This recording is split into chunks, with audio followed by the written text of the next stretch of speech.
ashaka kugaruka ku kindi kibazo. Ikibazo cy'abaturanyi dufite na Congo.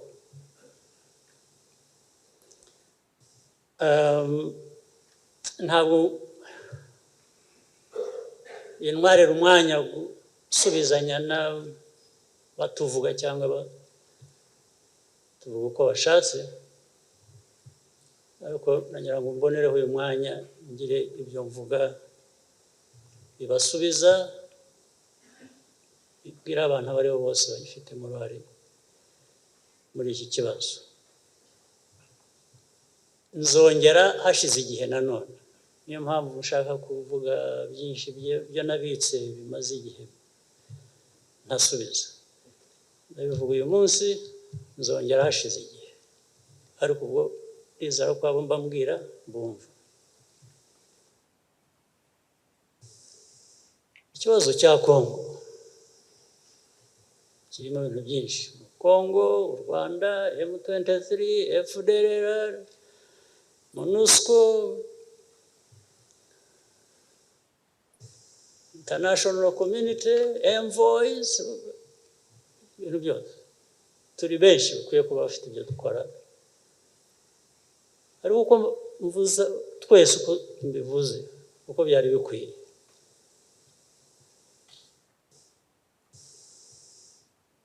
First of all, it should be a shame to all these people that we are so many, we have so much in terms of means. We claim to want to resolve the problem. It's actually simple to resolve, in my opinion, but it never gets resolved for decades. And of Congolese problems, the problems of DRC, before that, Zaire, and so on and so forth. I'm just talking about the problems of the last few decades. I'm not going into 60s, I'm not going into late 50s. No, I'm just talking about the last nearly 30 years now. You would wonder, I'm sure people should be asking themselves, how can these problems that relate to Rwanda, that relate to DRC, that relate to all these groups I'm talking about, that relate to the whole region, that relate to the powerful countries that so much talk about humanitarian crisis and human rights and all kinds of things, and really speak up for wanting to resolve all this. Sit with this kind of a situation and just keep massaging it and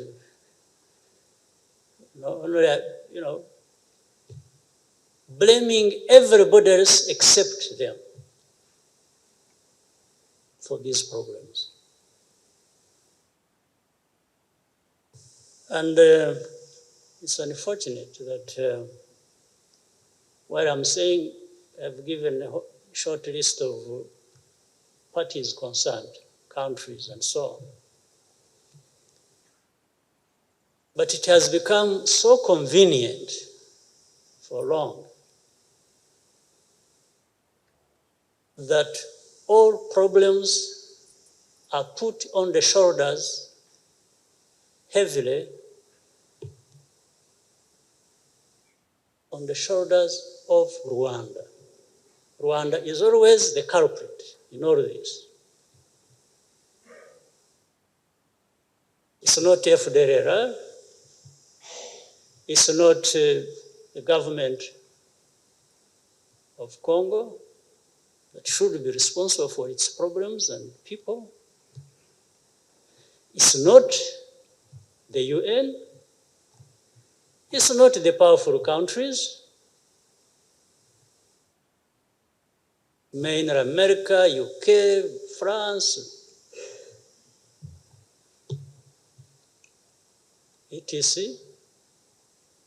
No, it's Rwanda. It's Rwanda all the time. And it's M23 because of Rwanda. So it still comes back to Rwanda. It's not FDLR, the remnants of people who carried out genocide here. It's not the government of Congo, for many reasons. Reasons being, I started by saying here that we don't have means, but we have weights. We don't have means, but we have weights. But we don't have means. And that's why, in comparison, Rwanda and Congo, there is more, much more, much more. Congo offers to these people than Rwanda. So naturally, these people must tread carefully when they are dealing with the Congo's problems. They must even assist Congo to alleviate their pain by transferring the blame they should have, put somewhere else. And the easiest place to put their blame is Rwanda.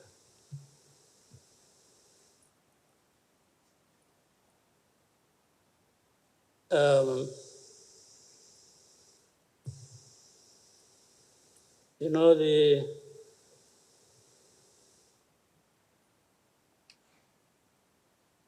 know, kuna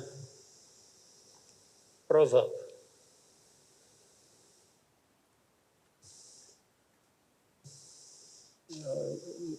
Hapa mnajua Kiswahili? Mnaelewa? Kwa Kiswahili,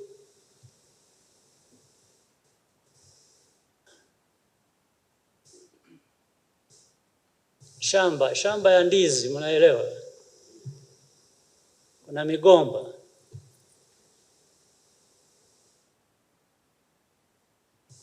Na kuna majani. Migomba yani banana stem. Majani ikiwa banana leaves. Kwa migomba, kuna migomba mifupi na migomba mirefu.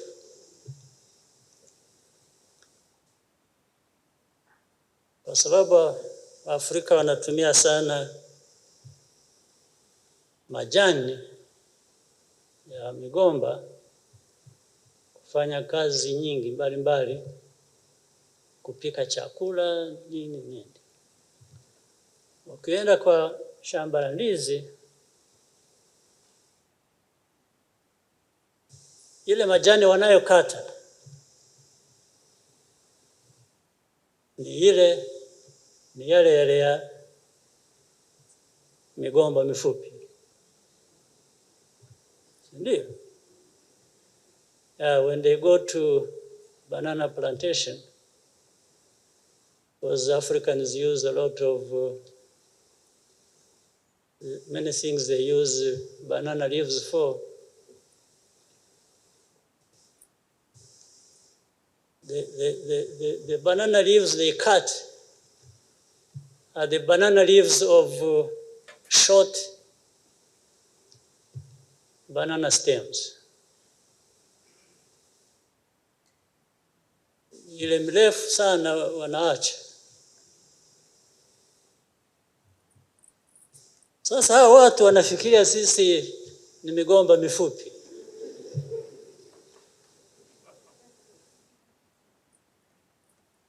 Kwa sababu ya geography, yani si nchi ndogo tu, au resources,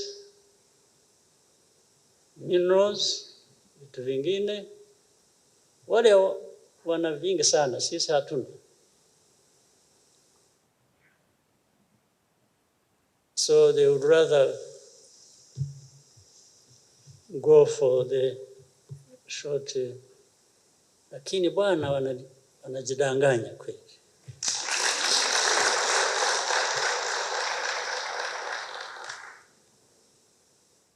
Sisi kwa ufupi wetu hatuna means, lakini tuna ways.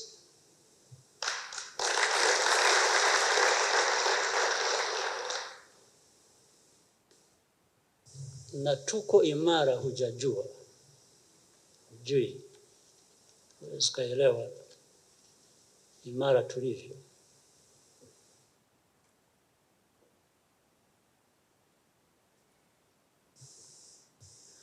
Those who think they can keep picking, cutting our banana leaves because we are short stems, boy, you don't know how much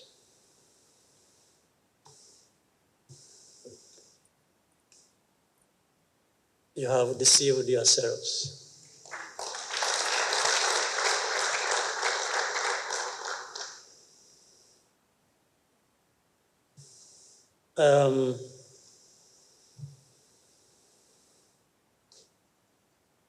Yes, even say we are accused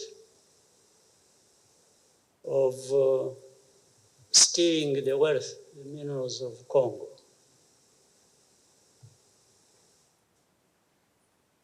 One thing we are not, and that's what makes us what I have just said. We are not thieves.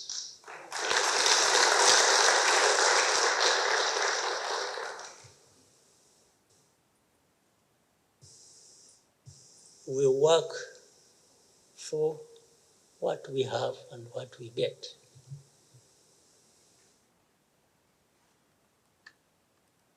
In fact, we are where we are, I think some decent progress, but not really too much. We still have to do a lot. By the way, also on account of the support we get from these people who accuse us or who accept that we actually do that, meaning these powerful countries. They actually give us a lot of support. And if they took time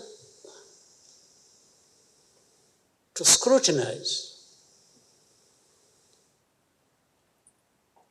because they support other countries as well, including the Congo that we are accused so much for what's happening there. They will not find a place where we give value for their money than Rwanda.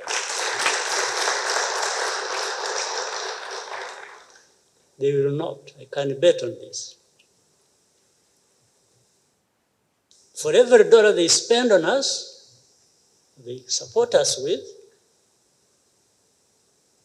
we will show more for it than anybody they give their money.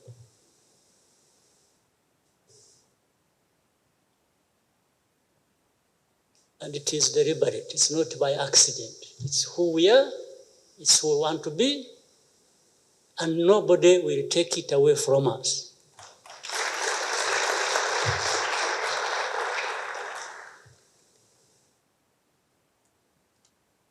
But when it comes to trying to cut the banana leaves because we are short stems,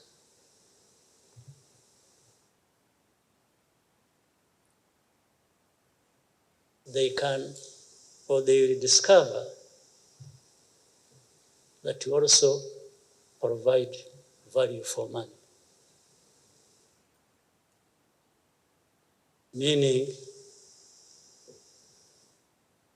it will actually be costly for them.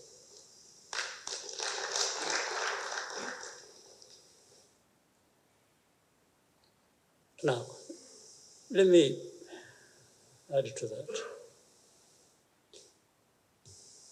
For the FDLR and the affiliate groups, Rudurunana and so on and so forth. And by the way, affiliate groups means also there are some individuals, either whom we have here in prison, who are brought from outside, or others who masquerade around as so-called the opposition, whom we have just left free to mess up themselves until some point when, if need be, to take care of them, take care of them.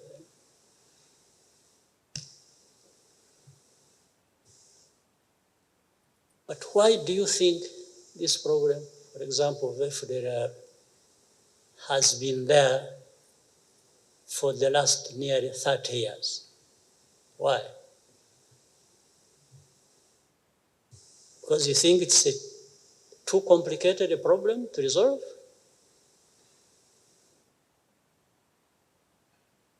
No.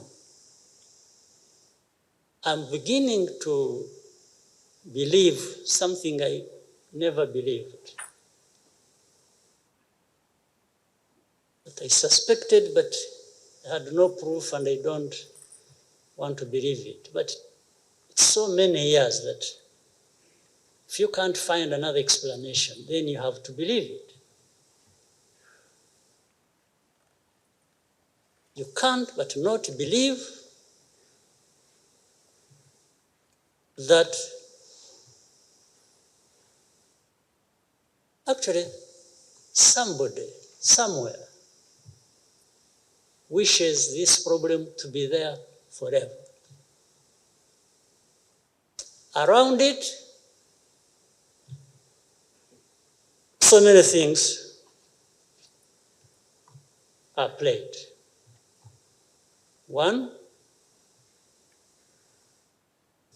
it is maybe to check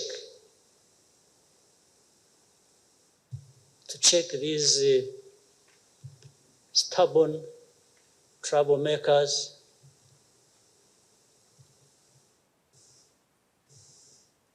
but short banana stems. It is to check them. There's always something to. So it's maintained there.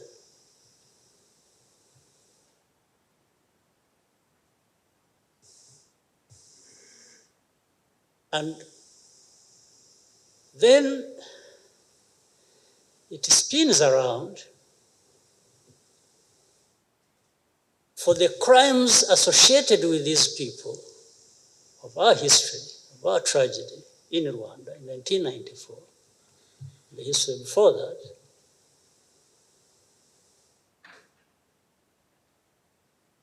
They start associating us with the very crimes of these people. It's like they exist because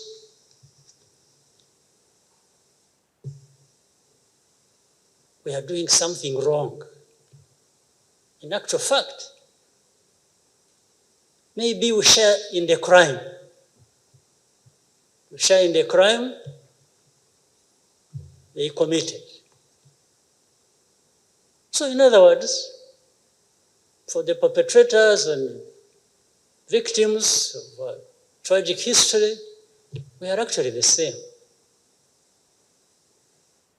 There is no difference. Isn't it the whole narrative since 1994? How we in this country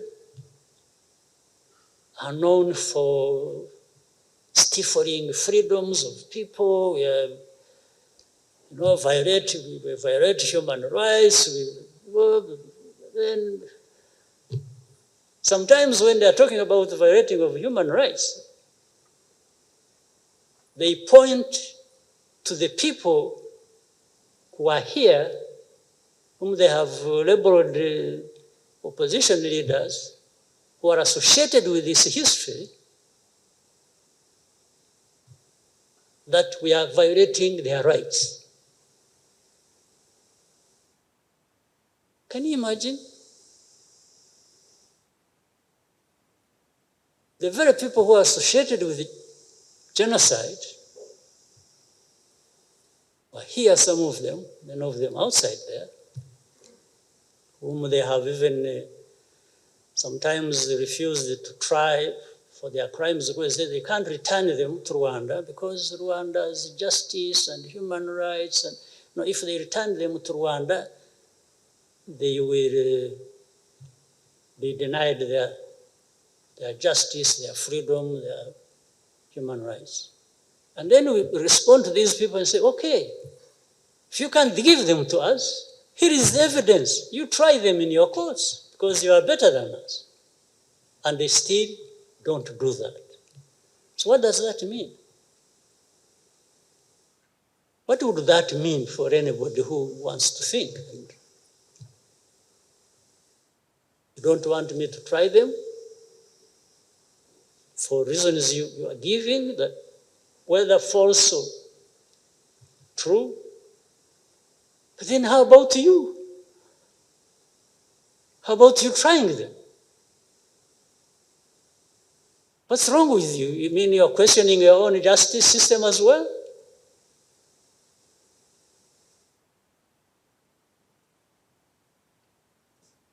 But on top of that, they still come and point fingers at us,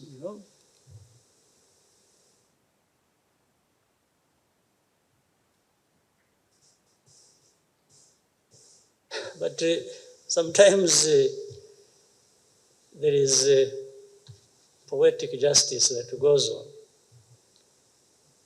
Some of these people who refuse to send these people back to us, and we have been begging and showing them all the crimes, and they have refused, and in some cases, these people have gone ahead and committed crimes where these people, are holding them in their countries. And then prompted by that, they quickly now send them to us.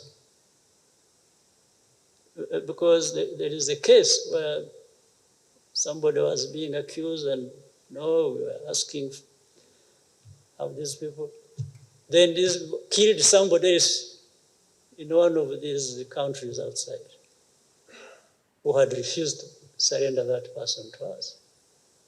Kills the person, then I think another case raped somebody, and then prompted by that, they start processing to send these people to us. So the first crime of the genocide they carried out here was not bad enough,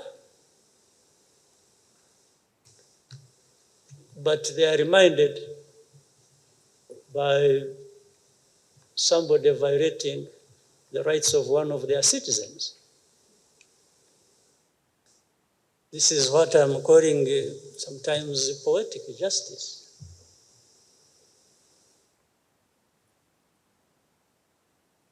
So,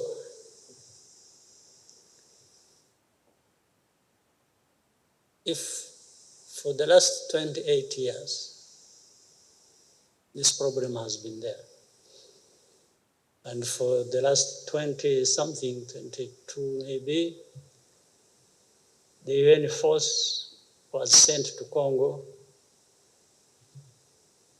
to deal with this situation. On top of the list, being to deal with FDLR and these other genocide groups.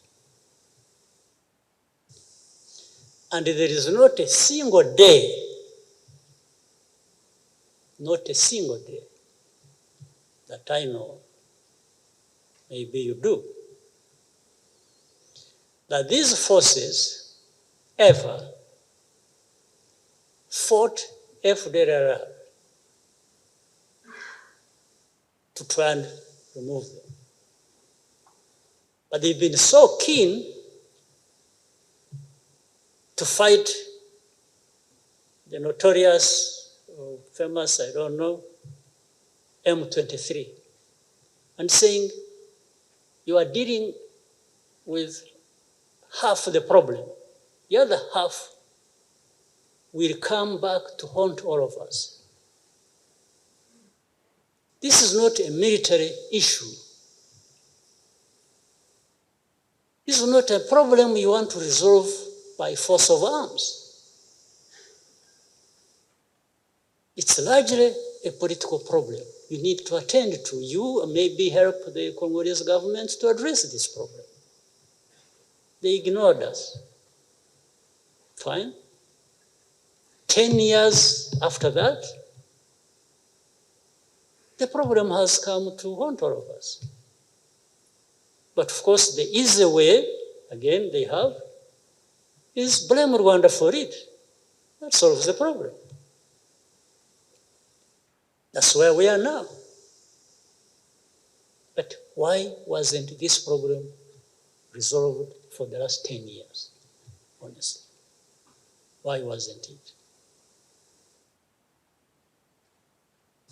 Those M23, those who fled and came to Rwanda, we put them, we cantoned them in a camp in the former chief, sorry? In Ngoma, former Chibungo. We disarmed them, we gave arms back to Congo. They took the arms. I'm talking about facts here, not now. Processes started of talking to these people, what do we do with them, and we always gave access to the officials from Congo to go and talk to these people, every time.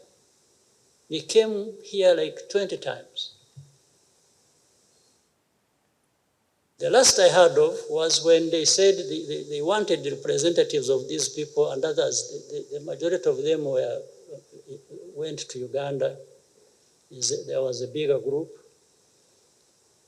And they said they wanted to talk to them, to their representatives, those groups here and those groups in Uganda. They took them to Congo, to Kinshasa actually, supposedly to talk to them and resolve their problems. These people they took spent months in a hotel where they put them. And for those months, not a single government official visited them or came to talk to them. Until they decided to, I don't know whether to escape or do what, and left.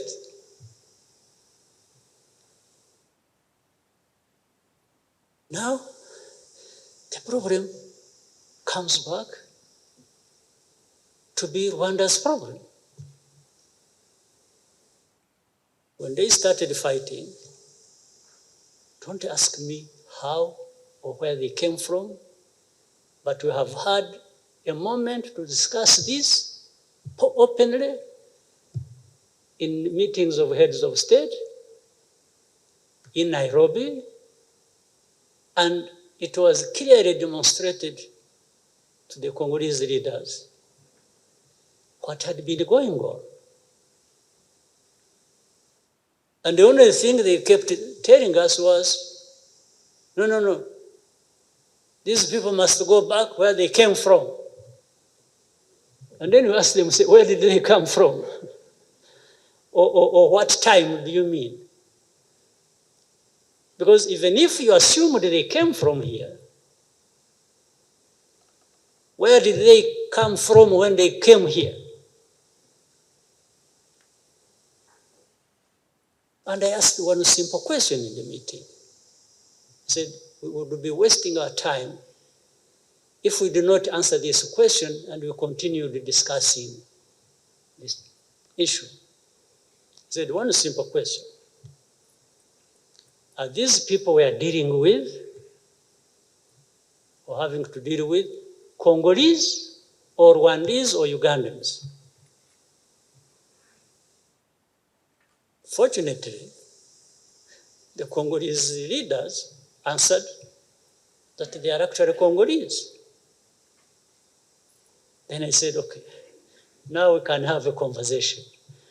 Because my impression at first was that you were saying that these are Rwandese because they speak Kinyarwanda. Because they are Rwandophones, I hear some people call them that, but they are Congolese. These are citizens of Congo. They have their ancestral homes and things in Congo, not here. Here they are refugees. We have over 80,000 of them as refugees in the camps.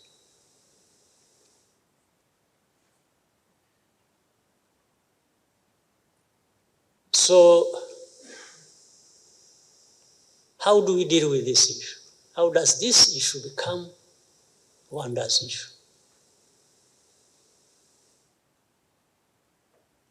Just being associated for convenience? This problem, in my view, is not too difficult to address, but you have to do the right thing. I want to remind people that they have to think about how to address the FDLR problem. It's been there for too long. Forget about stories being created around it. You say, no, they are no longer there. They came to Rwanda and then we sent them back. And yeah, but on record also of the UN, there are those who have been repatriated over time and we receive them and reintegrate them. That's why there is that center, is it in Motobo? They are on record. The records are there, very clear. So that problem has to be looked at. The other problem is the so-called M23 or other groups. By the way, there are over 100 groups, rebel groups. Did you know that? In Eastern Congo. Armed fighting for all kinds of things, I don't know some of them. So they can't only be existing because of Rwanda. Certainly not. If it was because of Rwanda, maybe they would be together.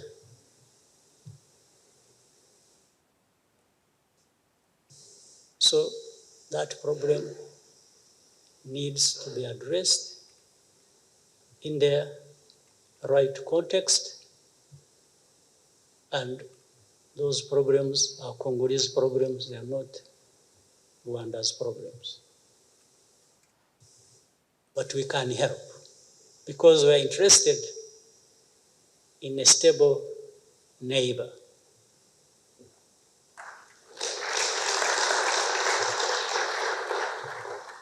Peace in Congo or Eastern Congo is peace for us. So we can't be questioned about or our desire to have a peaceful country and region cannot be questioned, honestly. You can't.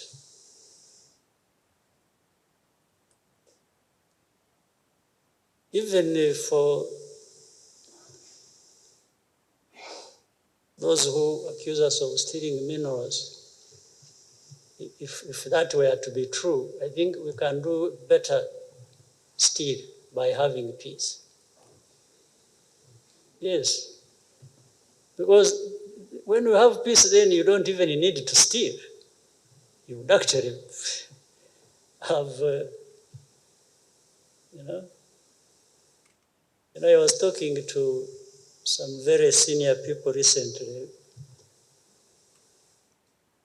from somewhere who were saying, no, the Congolese are saying we steal their colta, we steal their gold. And then I asked them one question. There was many leaders. I said, there's something I know. Some people come from Congo, whether they smuggle or go through the right channels, they bring minerals, but most of it goes through here, does not stay here. It goes to Dubai, goes to Brussels, goes to Tel Aviv, goes to Russia. It used to go to Russia. I don't know whether it still goes there.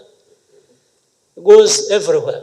So I was asking them, I said, are you on the list of those who are stealing minerals of Congo? Because these things, they end up with you. For us, we are now, they go through our country.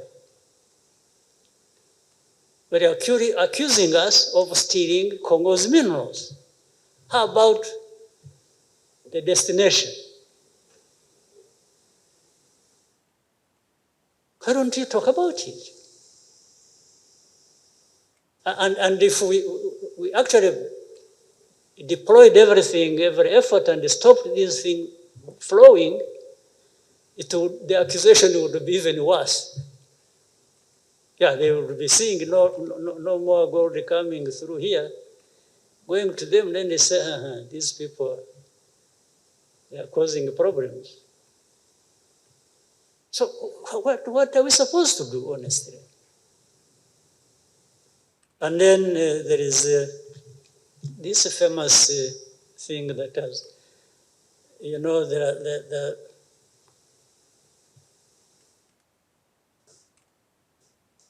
I've heard of hate speech. I was saying some of the things that need to be paid attention to. One of them, the hate speech that goes on from Eastern Congo to the Western end. And then recently, some very powerful people who have some good ideas of how to resolve the problem started saying hate speech must be stopped on both sides. Does anyone understand what that means? Well, for me, which both sides? So there is hate speech in Congo and there is hate speech in Rwanda. This is what they are trying to say. Has it been going on? Have you been involved in hate speech, you people?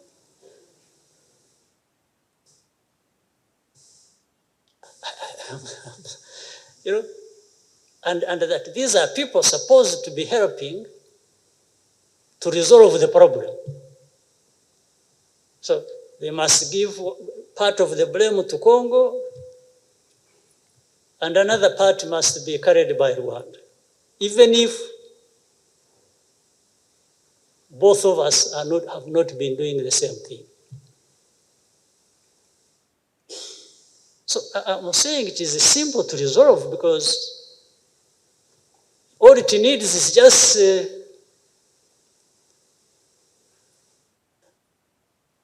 avoiding being neither here nor there. You have to address the problem as it is. You have to deal with the facts, you have to deal with evidence, you have to deal with the right thing to do.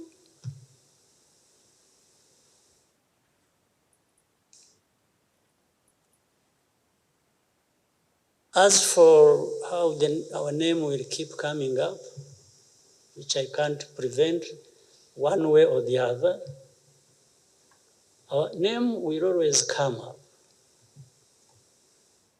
Not because we have solicited or created or in any way, shape or form, war to happen. We never ask for war at all. We don't create grounds for conflict, not at all. We are interested in rebuilding and building and building until we are where we want to be. We know what war means. I have had some people, interviews and FT in London or France 24, France or TV5 or something like that. And somebody say, I don't rule out a war with Rwanda. When I used to talk to this person who keeps saying this, I used to advise or humbly tell him that we are actually tired of war. We need to be working together and creating peace between our two countries. And because if you're looking for somebody who knows a thing about war, you come to me, please. I know something about it. And I know how bad it is. And by that, I know how you cannot have anything better than peace.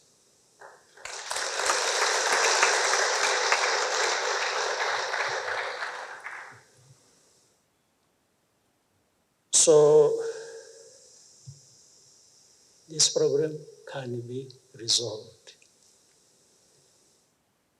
If one country headed for elections next year is not trying to create grounds for an emergency so that elections don't take place. Well, not that he won the first elections, as we know. So if he's trying to find another way of having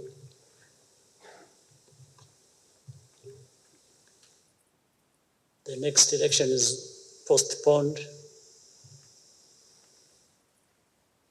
then I would rather he use the other excuses, not us, because I think we have really a lot of problems of our own. We don't need to add other people's problems. But what is surprising is that you will help me to try and to understand that. I don't know how it comes that everybody, the opposition, I think putting the blame on Rwanda, which the whole world seems buys them votes.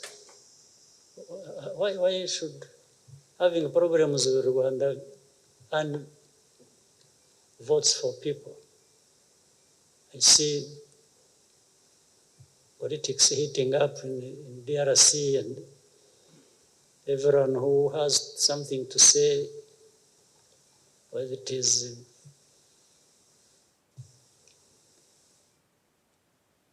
whoever, just keep saying, oh, Rwanda has invaded, Rwanda has invaded. Since when? And if you think also that we have, or that we are there, even if I were to believe it, I would still proceed with asking myself a question. I say, why? Why would Rwanda be in Congo? Maybe you would find an answer. Because there is a possibility that can take us there. That means, dear, that's what you are saying. For example, let me say like this last time when, you remember in 2019 when FDLR invaded and attacked Kinigi and nearly shut down that place where tourists go. And by the way, we started seeing some messages. Don't go to the northern part of Rwanda, there is insecurity from all over the world. Maybe this is what some people actually want. So we cleaned up that mess, and then this year, first half and mid, remember what went on, the bombings that took place, being fired from across with heavy artillery into that place. And then, so that is a very attractive for us to actually cross the border. There's no doubt about it. I've been, we asked DRC several times. I asked the president to allow us to work with their people to actually deal with the FDLR. And they refused. So I kept asking why they would refuse. I told them, just be with us, we will do the work of dealing with them. Little did I know they wanted to preserve them. But in the end, later on in these arguments, I said, when they started firing across our border, I told him that that is enough invitation. I told the president of Congo. But while initially I was seeking invitation to work with them to deal with our problem, actually firing artillery across the border into our territory is sufficient invitation. That statement still stands. If there is ever any, we have been keeping quiet about some things, violations, and again, when you see the statements everywhere saying, the territorial integrity of Congo must be respected. I totally agree. But so must Rwanda's territorial integrity be respected.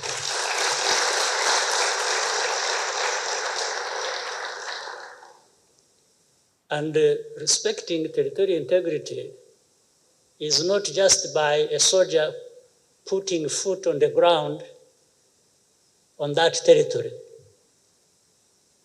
It's what you send to the other territory as well, even standing on your own.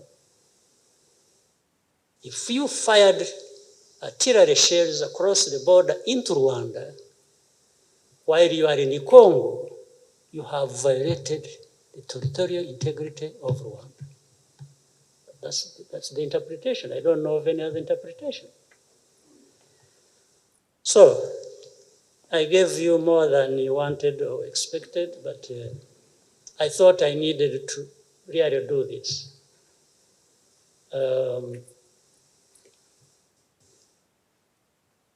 So be clear about it. When you see things happening, you just know.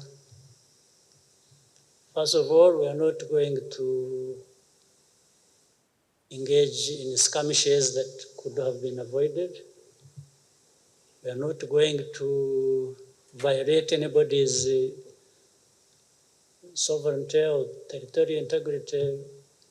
Will be respected, but we so much demand that that happens in our case as well. And so people can, along the border, can go to bed at night knowing they'll have security for them to sleep all night.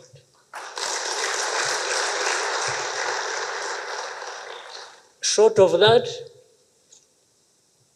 we'll make somebody else spend sleepless nights. Thank you very much.